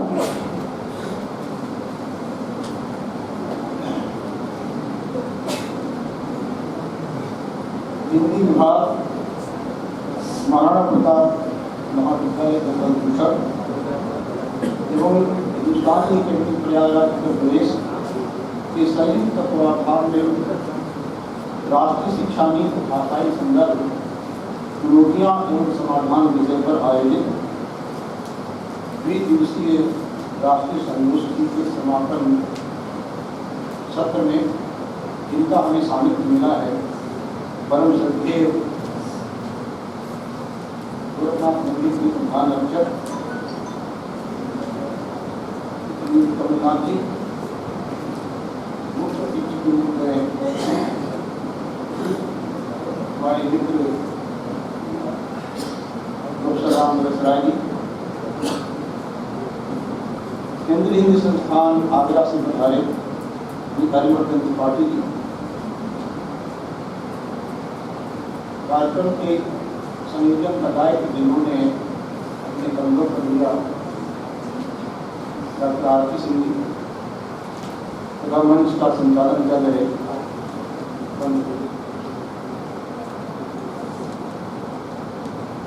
इस महाविद्यालय के प्राचार्य डॉक्टर प्रदीप राव जी को मैं बहुत बहुत बधाई देना चाहता हूँ। वो निरंतर साहित्यिक, सामाजिक और सांस्कृतिक कार्यक्रमों का आयोजन करते रहते हैं, जिससे हमारे छात्रों का बौद्धिक और नैतिक विकास हो। इसी क्रम में आज जो नई शिक्षा नीति 2020 में आई है और उसमें भाषा के संदर्भ में जो बात की गई है, उस भाषाई संदर्भ का क्या महत्व है और उस भाषाई संदर्भ में आने वाली कौन सी चुनौतियां हैं, उसका समाधान हम किस प्रकार कर सकते हैं, उसी पर आयोजित है 2 दिन की संगोष्ठी। अध्यक्ष की इस इकट्ठी होती बातें सब कही जाती है, तो उसके सामने एक संकट होता है कि क्या करे। पिछले 4 उद्घाटन सत्र से लेकर 4 तकनीकी सत्रों में मैं समझता हूँ बहुत सारी बातें हो गई। मैं जो उद्घाटन सत्र का साक्षी था, तकनीकी सत्रों में मैं नहीं रह सका, इसका मुझे खेद है। रहता तो उसकी कुछ बातें मेरी मस्तिष्क में अभी तो भोजन में आ सकती। आरती सिंह जी ने जो प्रतिवेदन पढ़ा उसमें क्या बातें 3 तकनीकी सत्रों में, उस पर कोई चर्चा नहीं। प्रतिवेदन में उन बिंदुओं को भी ध्यान दिया जाए, पर फिर भी मेरे मन में भी कुछ बातें हैं तो मैं आपके सामने रखूंगा। कल से ही बात हो रही है, तो आज चूंकि समारोह का अवसर है, तो थोड़ा समापन के रूप में ही मैं राष्ट्रीय शिक्षा नीति में भाषा के मुद्दे पर जो बात की गई है उस ड्राफ्ट में, उसकी थोड़ी सी चर्चा उसको संकेत में स्मरण दिलाने के लिए कर देना चाहिए। राष्ट्रीय जो हरिवर्धन जी ने यह बात कही थी कि इसके पहले भी त्रिभाषा फार्मूला लागू हुआ, पर वो सफल नहीं हुआ। बहुत सारे उसके राजनीतिक कारण थे, और जो हम गीत, जो एकल गीत का पाठवान की निर्माणों के पावन रूप में हम चरित्र निर्माण न भूले, स्वार्थ साधना की आंधी में वसुधा का कल्याण, तो स्वार्थ साधना की आंधी में हम उनके रखे। इस नाते उस जो त्रिभाषा फार्मूला लागू हुआ था वो सफलता, वो चरितार्थ नहीं हुआ। सफल तो हम नहीं कहेंगे, चरितार्थ नहीं हुआ। जब लागू होगा, हमारे आचरण में आता, तब वो चरितार्थ। और ये भी सही है कि 2020 में जो राष्ट्रीय शिक्षा नीति बनी डॉक्टर कस्तूरी रंजन की अध्यक्षता में, उसमें पहली बार भारतीय भाषाओं को ठीक से समायोजित किया। एक बात ध्यान में रखने की है, इसमें कहीं भी हिंदी शब्द का प्रयोग नहीं किया जाए, यहाँ मातृभाषा शब्द का प्रयोग किया जाए। और ये कहा गया है कि कम से कम कक्षा 1 से 5 तक, फिर 8 तक विद्यालयों में मातृभाषा में शिक्षा दी जाए, ताकि बच्चा बेहतर ढंग से उसको ग्रहण कर सके। अभी जो हमारा अनुभव है और जो तमाम अंग्रेजी विद्यालयों की पढ़ाई का स्तर है, वहाँ मैंने देखा है, मैं अपने घर में मैंने देखा है, हमारी पोती पढ़ती है नोएडा के स्कूल में, वो वहाँ सारी किताबें उसकी अंग्रेजी में तो उसको समझती नहीं, उसको रट नहीं, क्योंकि हम घर में बोलते हैं हिंदी, क्योंकि भोजपुरी और ब्रजील हिंदी का विभाजन है, ये विभाजन बहुत उचित नहीं है। तो अनुवर्तित मैंने कहा कि मैं उससे बहुत सहमत नहीं हूँ कि हम एक भाषा भोजपुरी पढ़ते हैं, हिंदी पढ़ते नहीं, हम भोजपुरी हिंदी या अवधी हिंदी साथ साथ पढ़ते हैं, क्योंकि वो सबका मूल संस्कृत है। मैं उसका एक उदाहरण दूंगा। झारखंड के जिस क्षेत्र से मैं आता हूँ, वहाँ स्थानीय बोली में एक शब्द है जो किया जाता है रौद। रौद शब्द है, तो बहुत तीखी धूप होती है, उसको उसके लिए रौद शब्द है। बंगाली भाषा में किसी मेरा परिचय हुआ, उनका बिल्कुल सही तो है। हम लोग कहते हैं रौद, वो दम द्वित्व का प्रयोग करते हैं, दम में द्वित्व का प्रयोग। अब ये रौद कहाँ से निकला है? रौद से। रौद्र है संस्कृत का शुद्ध शब्द, तो रौद्र रस है ना, माखे लखन कुर्ती भई कौने रतपट फरकत नयन विषम, ये है रौद्र रस। तो रौद्र से रौद्र हो गया बंगला में, और वही इस पे बन गया रौद्र। तो जब हम भारतीय भाषाओं का विश्लेषण करते हैं और भारतीय भाषाओं के अंतर संबंध की बात करते हैं, तो चूंकि सबका मूल संस्कृत है, और भ्रंश का भी मूल संस्कृत है, प्राकृत का भी मूल संस्कृत है, पाली का भी मूल संस्कृत है, और ये जो भाषाएं तेलुगु, मलयालम, कन्नड़, उड़िया, बंगला, मराठी, गुजराती, हिंदी, ये सब संस्कृत से निकली हुई भाषाएं हैं, तो सबका अंतर संबंध है, सबकी शब्द संपदा लगभग समान है। इसलिए राहुल जी ने जब वैज्ञानिक शब्दावली के गठन की बात हुई थी, तो राहुल जी ने तर्क किया था कि अगर 5 लाख वैज्ञानिक शब्दावली बनाई जाए तो हम सारी पढ़ाई हिंदी में कर सकते, यानी भारतीय भाषा में कर सकते। तो 5 लाख शब्दावली मैंने उन्होंने हिंदी का संदर्भ किया था। उनकी एक बड़ी महत्वपूर्ण पुस्तक है हिंदी पर, वाणी प्रकाशन से छपी, बड़ी सस्ती है, मिले तो जरूर पढ़ना चाहिए, वो शुद्ध हिंदी पर केंद्रित है। राहुल जी थे तो वामपंथी विचारधारा थे, बौद्ध भी थे, पर हिंदी के मामले में उन्होंने तनिक भी समझौता नहीं। उन्होंने भाषाएं जानते थे बहुत सारी, कुछ लोग कहते हैं 36 भाषाएं जानते थे, और ये तो है, लेकिन उनकी 12 भाषाएं तो अच्छी तरह जानते थे, और उनका सारा लेखन हिंदी में, एक भी पुस्तक उनकी अंग्रेजी में। भोजपुरी में भी लिखा है, भोजपुरी में नाटक भी, भोजपुरी में कविताएं भी हैं। जपनिया राक्षस नाटक लिखा, उसमें जो द्वितीय विश्व युद्ध था उसमें जापान, इटली और जर्मनी एक समय में था कि जो सोवियत संघ, जो समय सोवियत संघ का आज रूस है, अनेक भाषाओं के क्षेत्रों बढ़ गया है, तो वो हिंदी का पक्ष उन्होंने उसमें लिया था।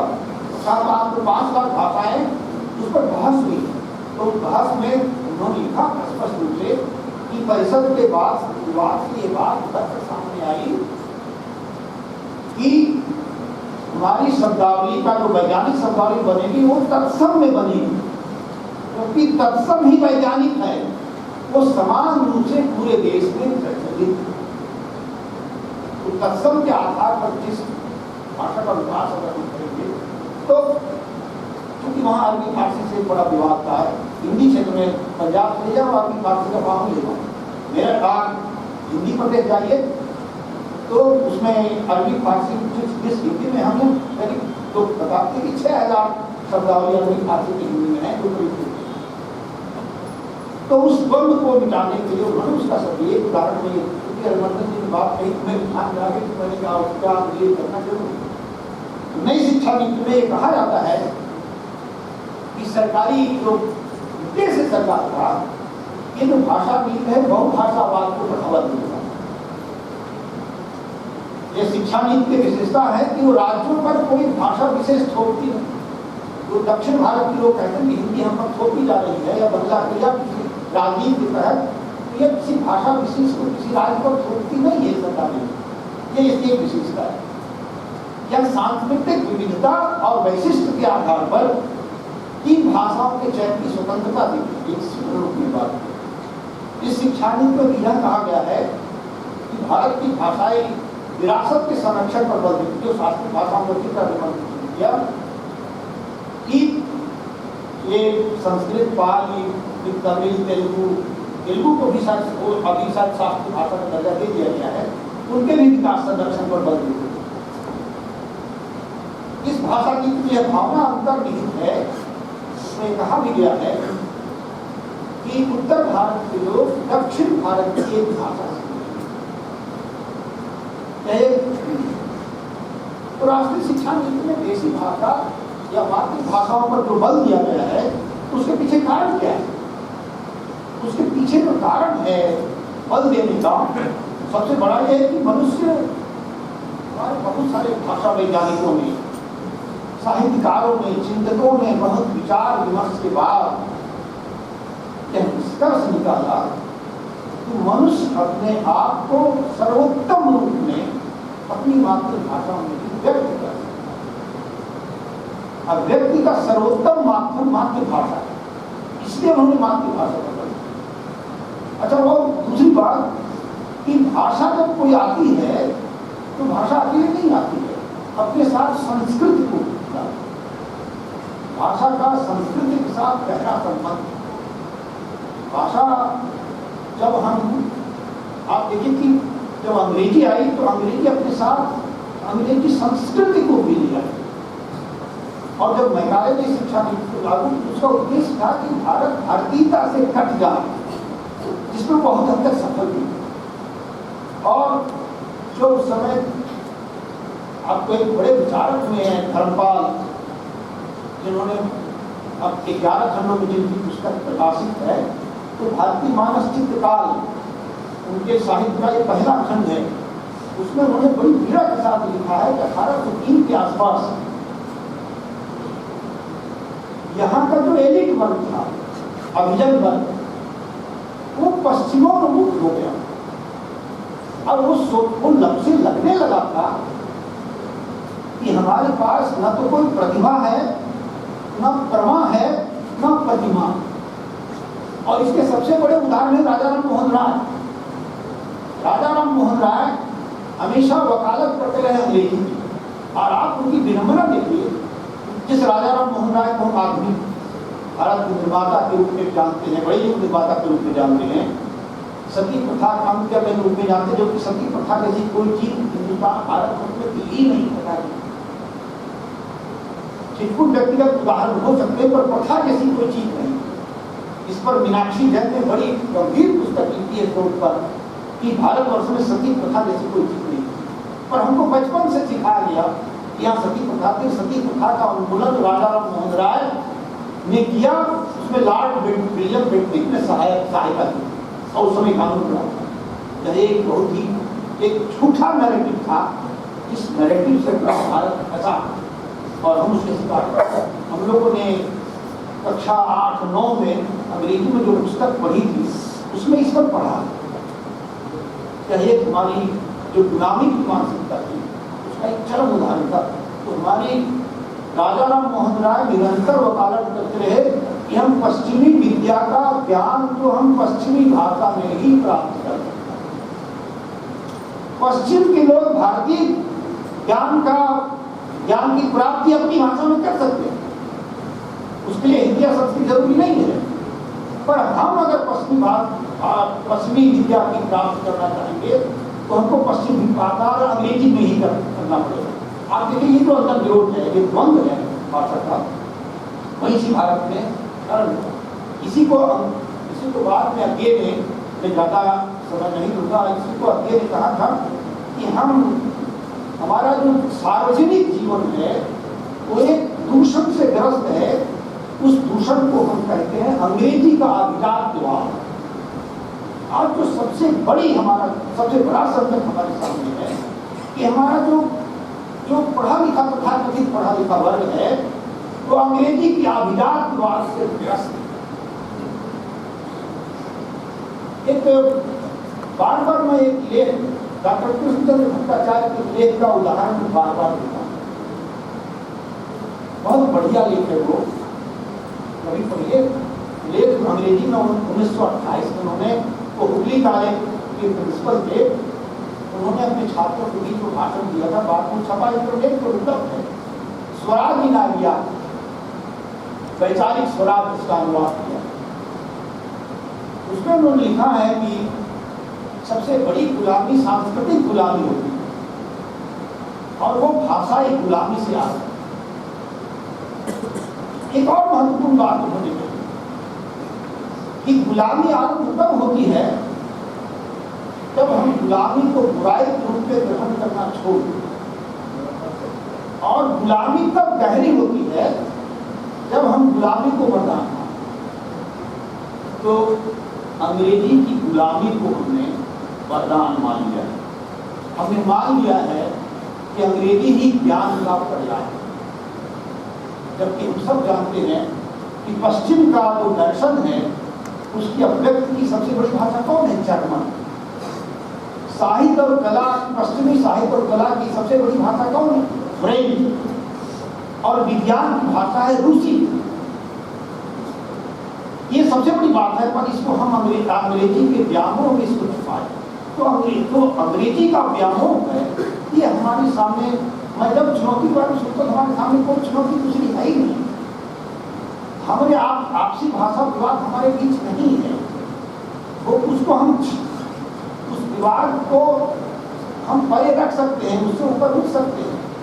पर जो अंग्रेजी का अभिजातवाद है, इसमें उसके व्यामोह में जो हम पड़े हुए हैं, तो उस व्यामोह से जब तक हम नहीं मुक्त होंगे तब तक भाषाई चुनौतियों की बात हम करते रहेंगे और हम उसके समाधान तक नहीं पहुंचेंगे। हम कैसे, तो बार बार हमारी ये जो वर्तमान केंद्र सरकार है और नरेंद्र मोदी बना, लाल किला से भी, लाल किले की प्राचीर से जब भाषण उन्होंने किया 15 अगस्त तक भी, और बात उन्होंने कहा हमको मानसिक गुलामी से मुक्त होना है। तो मानसिक गुलामी से जो पश्चिम की सांस्कृतिक गुलामी है उससे मुक्त होना है, तो उसके साथ भाषाई गुलामी से भी मुक्त होना है। और भाषाई गुलामी में जबकि फ्रेंच भी आए थे, डच आए, पुर्तगीज भी आए थे यहाँ, पर सबसे अधिक दिनों तक अंग्रेज रहे। तो अंग्रेजी जो लाद कर चले गए, और सबसे बड़ी दिक्कत हमारे सामने आई 1947 में कि नेहरू के षड्यंत्र के नाते, तो नेहरू का षड्यंत्र था जिस कारण 15 वर्षों तक जानबूझकर अंग्रेजी को बनाए रखने की बात थी। और ये कहा गया कि 1966 में अंग्रेजी का स्थान हिंदी ले ली, और वो बढ़ाया गया, बढ़ता गया। फिर इंदिरा गांधी जमाने में 1976 में संशोधन किया गया कि कोई भी एक प्रांत अगर विरोध कर देगा तो अंग्रेजी पढ़ेगी। अंग्रेजी का अभिजातवाद नहीं रहता तो सुप्रीम कोर्ट का, सर्वोच्च न्यायालय, उच्च न्यायालय की भाषा आज अंग्रेजी न हो। अंग्रेजी अभिजातवाद के गिरफ्त में हम न होते तो लोक सेवा आयोग में आज भी अंग्रेजी को अधिक महत्व दिया जाता है। उसका सबसे बड़ा उदाहरण है अंग्रेजी अभिजातवाद का प्रभाव उस पर बना हुआ है। उसका है कि मध्य प्रदेश सरकार ने हिंदी में मेडिकल की परीक्षा की पढ़ाई आरंभ की। उन लड़कों का एडमिशन भी हुआ। 10 करोड़ रुपया पुस्तकों के अनुवाद में मध्य प्रदेश सरकार ने खर्च किया, पर लड़कों ने अंग्रेजी माध्यम में परीक्षा की। ये बड़ा कारण है, बाकी सारे कारण छोटे मोटे। कोई जो इस अभिजातवाद, और हम सब जानते हैं, हम राजेंद्र बाबू की आत्मकथा पढ़े, राजेंद्र बाबू के बहुत सारे लेख पढ़े, तो उन्होंने यह कहा है कि जो देश अपनी भाषा में नहीं बात कर सकता वो स्वतंत्र नहीं। महादेव वर्मा ने कहा कि यह देश पहाड़ों से, नदियों से नहीं बनता है, ये संस्कृति से बनता है। भाषा से बना उस संस्कृति को व्यक्त करने वाली माध्यम भाषा है और हम अपनी भाषा में ही अपने को व्यक्त कर सकते हैं। यह बात राहुल सांकृतिकार ने भी की, यह बात श्री पूजन साय ने भी कही, पर हम केवल उसको भाषणों में व्यक्त करते रहते हैं, हम उस व्यामोह में पड़े हुए हैं। तो मैं समझता हूँ कि संगोष्ठी का जो निष्कर्ष सबसे बड़ी चुनौती हमारे सामने है अंग्रेजी का अभिजातवाद। उस अभिजातवाद से हम कैसे मुक्त हों, यह सबसे बड़ी समस्या है।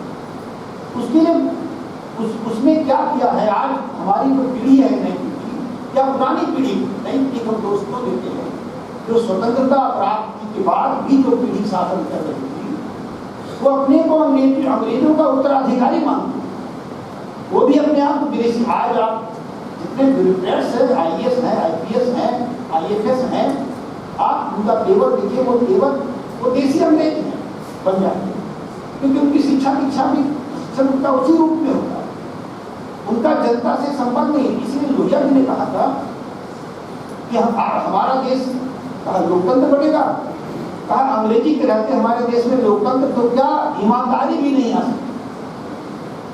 जब तक 5% लोग इस देश पर शासन करते रहेंगे तब तक इस देश पर लोकतंत्र स्थापित, इस देश में लोकतंत्र की स्थापना हो ही नहीं सकती।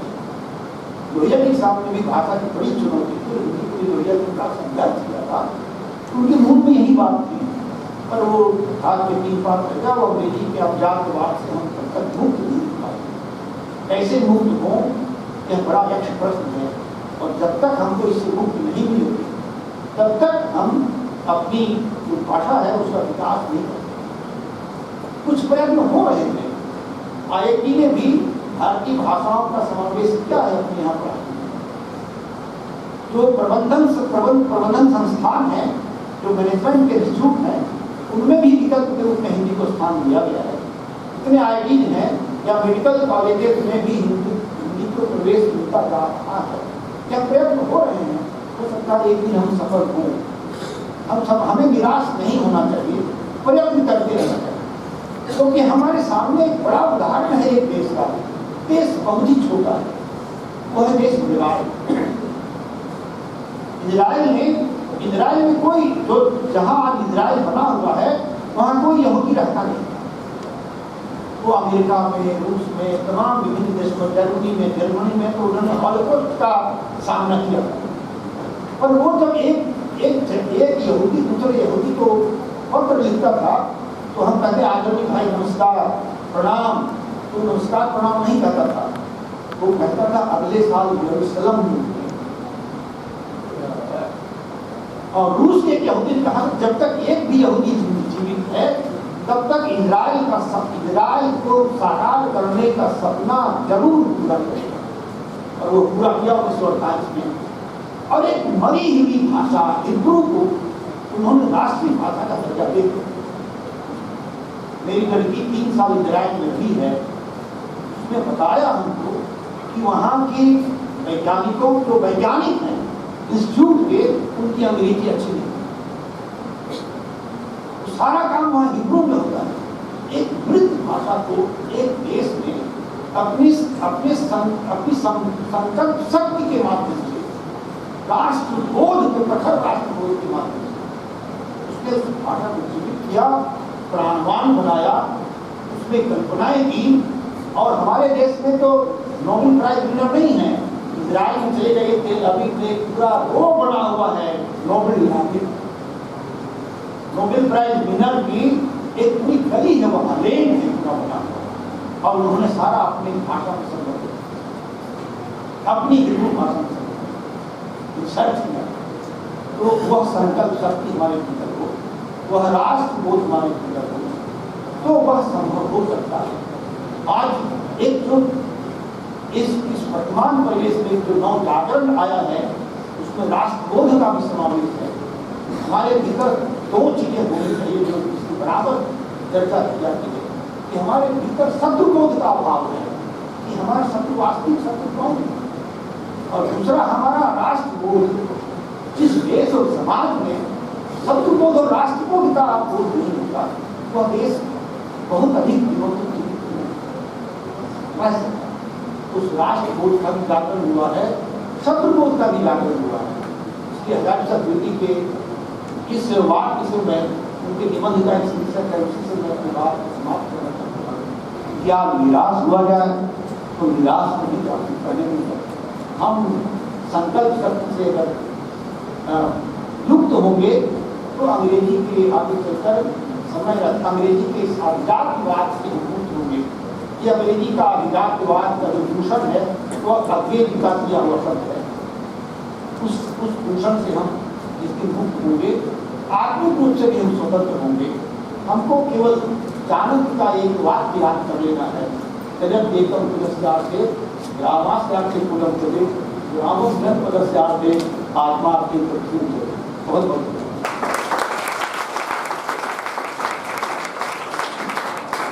धन्यवाद सर। वंदे मातरम महाविद्यालय की छात्रा।